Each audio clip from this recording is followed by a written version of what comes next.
रामविलास पासवान के बेटे चिराग पासवान ने आज एलजेपी राष्ट्रीय कार्यकारिणी की बैठक बुलाई थी। बैठक हुई भी। बैठक से पहले चिराग अपनी मां के साथ नजर आए। भावुक होते हुए चिराग ने कहा कि मां के आशीर्वाद से वो इस संकट से उबर जाएंगे। तो कुछ इस तरह से अपनी मां के पैर छूते हुए चिराग ने कहा कि जब घर और पार्टी में बगावत हो रही है, ऐसे समय में उनकी मां ढाल बनकर उनके साथ खड़ी हैं। ऐसा मैंने कहा कि मेरा ढाल सिर्फ एक है, मेरी माँ, उनका आशीर्वाद।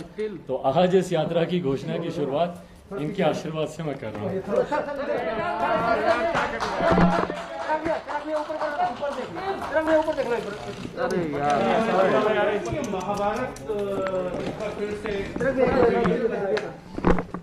लड़ाई है कहीं ना कहीं, अपने साथ छोड़ देते हैं तो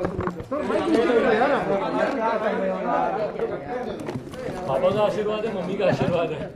तो माइक हटा लो यार, एक फोटो बनने दो यार, फोटो बनने दो यार। सही की लड़ाई सच्चाई के रास्ते पे हो तो आपको डरने की जरूरत नहीं। चिराग भैया एक बार थोड़ा, पापा ने भी मुश्किल से मुश्किल दौर सच्चाई की राह पर चलते हुए निकाला। एक मिनट थोड़ा टालो यार माइक। मैं भी निकाल लूंगा, अच्छे से निकालूंगा, मुस्कुराते हुए निकालूंगा, धैर्य के साथ निकालूंगा। तो चाचा के अलग गुट बनाने के बाद आज चिराग पासवान ने राष्ट्रीय कार्यकारिणी की बैठक बुलाई, जिसमें कई प्रस्ताव पास किए गए। प्रस्ताव में रामविलास पासवान के लिए भारत रत्न की मांग की गई। दिल्ली में हुई बैठक में पारित प्रस्ताव में पारस गुट के उस दावे को खारिज किया गया जिसमें पशुपति पारस राष्ट्रीय अध्यक्ष बने। आज की बैठक में कार्यकारिणी के सदस्यों को चिराग ने एकजुट रहने की शपथ दिलाई। बैठक में रामविलास पासवान जिंदाबाद के नारे लगे। चिराग ने आज ऐलान किया कि वो बिहार में आशीर्वाद यात्रा की शुरुआत करने जा रहे हैं। माना गया है कि रामविलास पासवान की जन्मतिथि 5 जुलाई को इस यात्रा की शुरुआत चिराग कर सकते हैं। चिराग पासवान हाजीपुर से इस यात्रा की शुरुआत करेंगे, जहां से उनके चाचा पशुपति पारस सांसद हैं।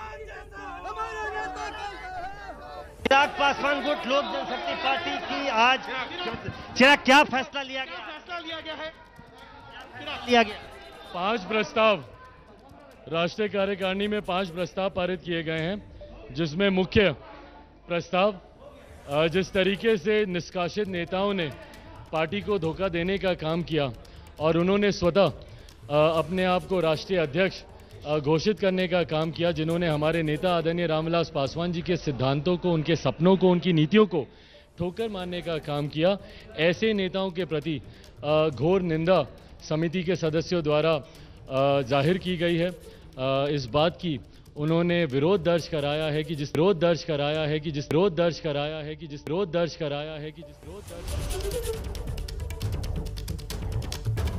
तो वो कौन से 5 प्रस्ताव थे जो आज राष्ट्रीय कार्यकारिणी की बैठक में पास किए गए, चिराग पासवान बता रहे थे एबीपी न्यूज को। कुल मिलाकर आप ये कह सकते हैं कि चिराग पासवान का शक्ति प्रदर्शन है और अब कोई विकल्प नहीं बचा, इसीलिए चिराग पासवान ने जनता के बीच जाने का विकल्प चुना है। और वो मानते हैं कि वो आशीर्वाद यात्रा निकालेंगे बिहार से, और ये आशीर्वाद यात्रा के जरिए उन्हें कितना आशीर्वाद जनता को मिलता है, खैर ये तो वक्त बताएगा।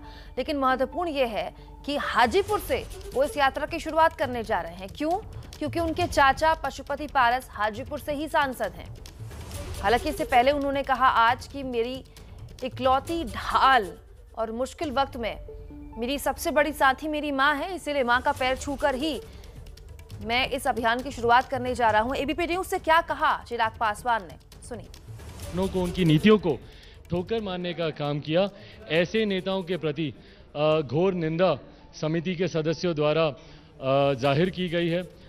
इस बात की उन्होंने विरोध दर्ज कराया है कि जिस तरीके से ये लोग एक तरफ तो उनके प्रति जाकर नतमस्तक होते हैं जिन्होंने हमारे नेता को अपमानित करने का काम किया, और दूसरी तरफ हमारे पार्टी का ही नाम, हमारे नेता की बनाई हुई पार्टी का नाम, उनके सिंबल को इस्तेमाल करने का काम करते हैं। तो पहले एक प्रस्ताव में इसकी निंदा की गई, इनका विरोध किया गया। दूसरा, हम लोगों ने मांग की है केंद्र सरकार से, इस बात की हम लोगों ने मांग की है कि हमारे नेता आदरणीय रामविलास पासवान जी के 50 साल के सक्रिय और बेदाग जीवन को देखते हुए और जिस तरीके से उन्होंने राष्ट्र निर्माण में अपना योगदान दिया है, उसके लिए भारत का सर्वोच्च नागरिक सम्मान भारत रत्न से उन्हें सम्मानित किया जाए और साथ ही में उनकी एक बड़ी विशालकाय प्रतिमा पटना में जो उनकी कर्म स्थली रही है वहाँ पर उनकी वो प्रतिमा लगाई जाए। साथ ही में हम लोगों ने कोरोना को लेकर भी हम लोगों ने चिंता जाहिर की है कि जिस तरीके से दूसरी लहर में कोरोना से बहुत लोग प्रभावित हुए थे, संभवतः कहा जा रहा है कि तीसरी लहर भी आने वाली है। उसके लिए पार्टी के कार्यकर्ता पहले से ही मुस्तैदी से तैयार रहें और वो लोग बढ़ चढ़कर अपना योगदान दें ताकि इस लहर से लोगों को बचाया जा सके। जितना मदद के कार्य हों बिहार में और बाकी राज्यों में, जिस तरीके से बाढ़ के भी हालात बन रहे हो, बिहार में तो आप जानते हैं हर साल बाढ़ आती है, तो उससे लोगों को ज़्यादा से ज़्यादा राहत मिले, इस प्रस्ताव को भी इस बैठक में पारित किया। आशीर्वाद यात्रा का मकसद क्या है? और साथ ही में एक प्रस्ताव और जिसमें तमाम सदस्यों ने लोक जनशक्ति पार्टी के राष्ट्रीय अध्यक्ष के तौर पर मेरे नेतृत्व में मेरे द्वारा लिए गए फैसलों पर अपना सर्वसहमति से अपना विश्वास उन्होंने जाहिर किया है। तो ये 5 ऐसे प्रस्ताव हैं जिसको इसमें पारित किया गया है। 5 तारीख से हम लोगों ने एक यात्रा की घोषणा की है। मेरे लिए मेरे पिता के जाने के बाद अब जब मेरे चाचा का भी साया मेरे ऊपर से उठ गया है, अब जब उनका भी आशीर्वाद मेरे पास नहीं है, तो मेरे लिए और ज़्यादा महत्वपूर्ण हो जाता है कि बिहार की जनता का ज़्यादा से ज़्यादा आशीर्वाद मुझे मिले। 2020 के चुनाव में हम लोगों ने देखा जिस तरीके से जनता का प्यार, जनता का समर्थन मुझे मिला, तो आज वही आशीर्वाद लेने, क्योंकि कहीं ना कहीं अपनों ने हाथ खींच लिया आशीर्वाद देने से, अब वही आशीर्वाद लेने मैं जनता के बीच जाऊँगा। 5 तारीख को पापा का जन्मदिन होता है। ये जन्मदिन जब तक पापा थे तो हम लोग बहुत धूमधाम से मनाते थे, अच्छे से मनाते थे, पर इस बार भी हम लोग चाहते हैं कि पापा का जन्मदिन जैसे हर साल मनाया जाता है देश के हर एक ज़िले में, उसी तरीके से मनाया जाए। पर हाँ, उसी दिन से मैं एक नए संघर्ष की भी शुरुआत करूँगा। पापा की कर्मभूमि हाजीपुर से मैं इस आशीर्वाद यात्रा की मैं शुरुआत करना चाहूँगा और 1.5-2 महीने की उस यात्रा, उसका पूरा स्केड्यूल जैसे ही तैयार होता है सबके सामने आएगा। और अंत में जब उस यात्रा का समापन होता है तो पटना में एक नेशनल काउंसिल की, जो कि हमारी पार्टी की सबसे बड़ी बॉडी है, जिसमें देश भर के तमाम जिला अध्यक्ष से लेके ब्लॉक पदाधिकारी तक उसमें मौजूद रहते हैं, वो एक बड़ी बैठक अंत में हम लोग पटना में हम लोग करेंगे। कितने लोग थे चिराग? खाली आखिरी सवाल, लोग कितने थे? मैं इसकी एग्जैक्ट संख्या अभी जैसे ही मेरे पास पूरी डिटेल आती है मैं एग्जैक्ट संख्या आप लोग के समक्ष रखूंगा। पर आप लोगों ने भी, आपके कैमरे में वो विजुअल्स हैं, सिर्फ 2 स्टेट प्रेसिडेंट्स को छोड़ के, दिल्ली और जम्मू कश्मीर के 2 स्टेट प्रेसिडेंट्स को छोड़कर सारे स्टेट प्रेसिडेंट्स यहाँ पर मौजूद थे। अधिकांश फिजिकली ही मौजूद थे, कुछ थे नॉर्थ ईस्ट के, महाराष्ट्र के, कुछ हिमाचल के, जो कि वर्चुअली जुड़े थे। राष्ट्रीय अध्यक्ष सिर्फ एक को छोड़कर, रामजी सिंह जो हमारे लेबर प्रकोष्ठ के थे, उनको छोड़कर सारे राष्ट्रीय अध्यक्ष यहाँ पर मौजूद थे। अधिकांश यहाँ पर हमारे राष्ट्रीय महासचिव, राष्ट्रीय सचिव, जितने भी राष्ट्रीय हमारे नेशनल एग्जीक्यूटिव के जितने भी मेंबर्स हैं, वो अधिकांश संख्या में, लगभग मेरी जानकारी अभी तक जितनी है 90% लोग यहाँ पे मौजूद थे। एग्जैक्ट संख्या एक बार जानकारी मेरे पास आती है तभी मैंने मीडिया के सामने रखा। और ये वही राष्ट्रीय कार्यकारिणी की बैठक है जो कि अक्सर आप लोग कवर करते रहे हैं। ये वही चेहरे हैं, कोई ये नहीं कह सकता कि मैंने नए चेहरों को यहाँ पर बैठाकर, ये वही लोग हैं जो लंबे समय से पार्टी के साथ जुड़े हुए हैं, वही सारे प्रदेश अध्यक्ष, यूटी के अध्यक्ष हैं जो लंबे समय से पार्टी के साथ जुड़े हुए हैं। तो जो लोग ये दावा करते हैं कि उनके पास राष्ट्रीय कार्यकारिणी है, राष्ट्रीय कार्यकारिणी के कई प्रोसेसेस हैं जो हमारे संविधान में निर्धारित किए गए हैं। पहले तो कोरम ही पूरा करने के लिए आपको कम से कम 30 सदस्य होना जरूरी है, जिसमें इन्होंने स्वतः अपने आप को, पशुपति कुमार पारस जी ने जिस कार्यकारिणी में इन्होंने अपने आप को राष्ट्रीय अध्यक्ष घोषित किया, मैं जानना चाहता हूं कि उसमें कितने सदस्य थे। ना मैंने कोई तस्वीर देखी, ना मैंने उसका कोई वीडियो देखा, उसमें कौन कौन लोग थे, नाम तो दीजिए। मैं तो सारे नाम आज आप लोग के साथ एक प्रेस विज्ञप्ति तुरंत इसके बाद मैं साझा करने वाला हूं, उसमें हर एक व्यक्ति का नाम मैं आप लोग के साथ साझा करूंगा, किस पद पर है, कब से है, सारी बातें मैं साझा करूंगा। तो इन्होंने जिसमें अपने आप को राष्ट्रीय अध्यक्ष घोषित किया, मैं जानना चाहता हूं कि भाई वो कौन लोग थे।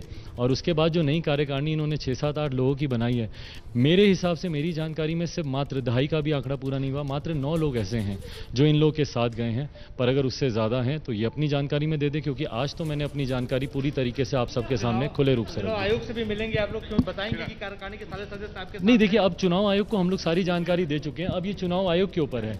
चुनाव आयोग अब हम लोगों से किस तरीके की जानकारी और लेना चाहता है, चुनाव आयोग हम लोगों से क्या क्या डॉक्यूमेंट्स मांगते हैं। अगर चुनाव आयोग, क्योंकि उस दिन हम लोगों ने कहा था कि कोई और दूसरा व्यक्ति क्लेम करता है तो हमसे जानकारी जरूर एक बार साझा की जाए, और हम लोग जो जो भी डॉक्यूमेंट्स वो मांगेंगे उनसे साझा किए जाएंगे। शुक्रिया। तो चिराग पासवान, ये देखा, हम लोग उससे बात कर रहे थे और उनका कहना है कि 5 प्रस्ताव पारित किए गए हैं और एक बड़ी बात ये कही कि 5 जुलाई जो रामविलास पासवान का जन्मदिन होता है, उस दिन से हाजीपुर से जो रामविलास पासवान की कर्मभूमि रही है और उनके चाचा पशुपति पारस जिन्होंने बगावत किया है चिराग पासवान से, वो वहाँ से सांसद हैं, लिहाजा वहाँ से वो आशीर्वाद यात्रा शुरू करेंगे और लोगों के बीच में जाएंगे। दावा ये कर रहे हैं चिराग पासवान की ज़्यादा से ज़्यादा लोग उनकी इस बैठक में मौजूद थे और केवल 9 लोग, उनका ये दावा है, वो पशुपति पारस गुट के साथ हैं। आज की बैठक में दिल्ली और जम्मू कश्मीर के प्रदेश अध्यक्षों को छोड़कर चिराग पासवान ये दावा कर रहे हैं कि सारे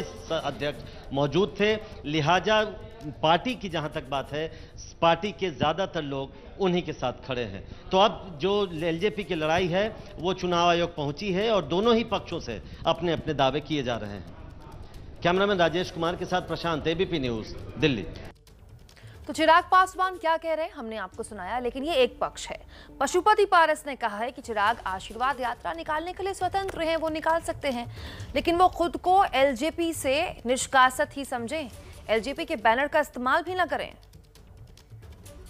मैं भी रामविलास पासवान जी का भाई हूँ और चिराग पासवान जी से मेरा अधिक उम्र है। जब मैं विधायक हुआ था 77 में, उसके बाद से चिराग पासवान जी के 82 और 83 में जन्म है। वो स्वर्गीय पासवान जी के सुपुत्र हैं, तो मैं भी उनका भाई हूँ, छोटा भाई हूँ। जहाँ तक पार्टी में विवाद का सवाल है, तो पार्टी में कोई विवाद नहीं है। मैं पार्टी कार्यालय में मैं भव्य स्वागत में तैयारी करूँगा, 5 जुलाई के लिए करूँगा। वो गांव-गांव में घूमेंगे, ज़रूरत पड़ेगी तो उनके कंपटीशन में तो मैं नहीं जाऊँगा, मेरा अलग काफिला चलेगा, उनका अलग चलेगा। देखिए, देश में प्रजातंत्र है ना जी, पार्टी में भी प्रजातंत्र है और देश में भी प्रजातंत्र है। मौलिक अधिकार है, उनको भी मौलिक अधिकार है प्रदर्शन करने का, मुझको भी मौलिक अधिकार है करने का। उनको रोकता क्या है? प्रदर्शन कर लें, अच्छी बात है, उसमें कोई बुरी बात नहीं है। अब प्रदर्शन तो हो गया कि आज बैठक बुलाए, बैठक में वो भारी जो भीड़ की आप देख रहे थे, भीड़ का माहौल देख रहे थे, वो पार्टी का वर्कर नहीं था, वो भाड़ा का भीड़ बुलाया हुआ था। पार्टी का वर्कर जो नेशनल एग्जीक्यूटिव के जो मेंबर्स हैं, मुश्किल से 10-12 लोग थे। निश्चित घोषणा हो गया, मैं करूँगा, क्योंकि वो कल घोषणा के बाद वो अब नेशनल एग्जीक्यूटिव के मेंबर नहीं रहे, पार्टी के पदाधिकारी नहीं है। अब उसमें से जो लोग जाएंगे, इसका हम लोग के पार्टी विरोधी काम किए हैं, वो स्वतः निलंबित समझे जाएंगे।